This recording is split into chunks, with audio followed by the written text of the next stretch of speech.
Hi all. I'm in my backyard with my beautiful young ladies that are growing up very nicely. Love and care. Speaking of love and care, I want to talk about what we are so we can love and care for ourselves and for our families and our friends and our community better by understanding some very fundamental things really about what we are and what getting high is. So those of you who have followed my perspective, which is based on far from equilibrium thermodynamics, life is created by flowing energy because flowing energy creates organization. And as chemical organization led to biotic organization, and evolution led to us being able to, as chemical, flow-dependent chemical structures, speak to each other, what's really going on when we consume cannabis and what is getting high, and how does it relate to our very being? So, as I have explained on numerous occasions, the electron transport system is a way of producing energy efficiently. It's also dangerous because it leaks free radicals if we overload it by eating too much or not sort of pulling on the other end by exercising enough. So, what I want to really talk about is how that electron transport system and its functioning efficiency has some unique characteristics that have manifested itself in the development of the vertebrate brain. So again, from my perspective, what the CB1 receptor does when it's on mitochondria in particular, because it's found not only on the cell membranes, but it's also, meaning the external cell membranes, but it's also on mitochondrial membranes. And the mitochondria being this nuclear reactor that can be good or bad depending on whether it's leaking radiation, in this case in the form of free radicals.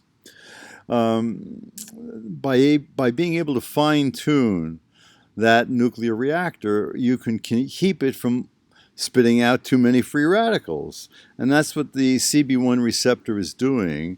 And because of its ability to fine tune free radical production, and because free radical production is the fundamental quality, the fundamental characteristic of homeostasis. Everything comes from flowing energy, and free radicals are the thing that monitors basically the health of the homeostatic dynamic system, which is what we are. So we want to make free radicals because that's what tells us constantly on all levels of organization how to adapt. And on the other hand, an excess becomes stressful, be it within a cell causing damage to DNA, fats, proteins, etc., or whether it be on a higher level of organization where the stress affects our brain in a direct fashion, being at the heart of so many illnesses, especially mental illnesses, because of how stress basically decreases organization. But that's another topic, so I don't get too off base here. So where I'm going with this, if you followed my DNA story, you know that DNA is a record of metabolism. And that prebiotic soup was really the setup for transformation into life by virtue of prebiotic chemistry that became biotic chemistry once the far from equilibrium phase change occurred, that became life and subsequently phase changes that led to the speciation. And what we've seen always is an increase in CB1 receptor in the brain of vertebrates as the brain grows in complexity. And that's because of how it fine-tunes our energy source. So it's absolutely essential that it be there as the complexity, which is manifest in the evolving brain, continues.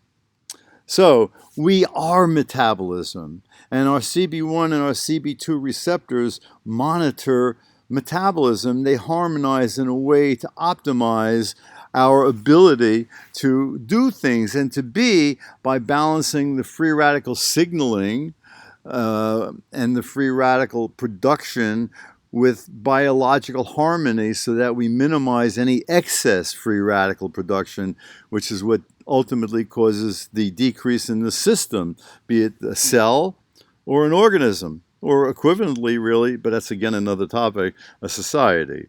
So what I'm trying to say here is that when we get high, it allows our brain to function more efficiently. That buzz is your brain working more efficiently, and the more you know that and use that to enhance your brain function and your overall capacity, the more you become you, because you are metabolism. We are all only metabolism.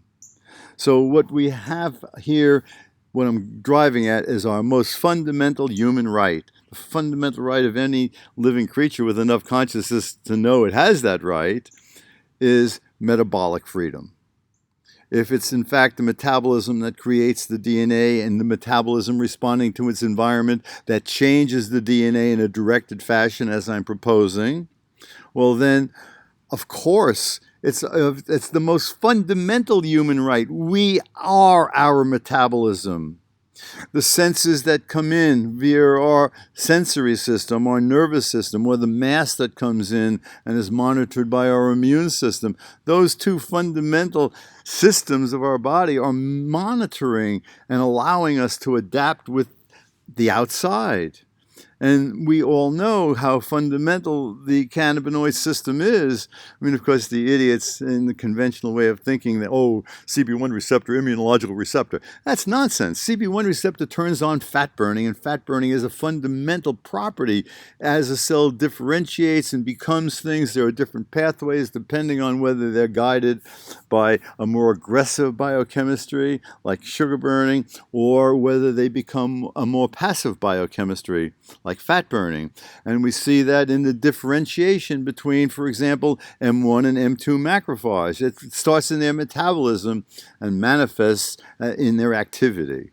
So we, as living organisms, have the most fundamental right to metabolic manipulation as we choose to see fit, because that's what we're here for. We're here to adapt, and it's our metabolism that allows us to adapt, and our consciousness should be in sync with that truth, whereby we utilize our consciousness to explore and manipulate our health by manipulating our metabolism.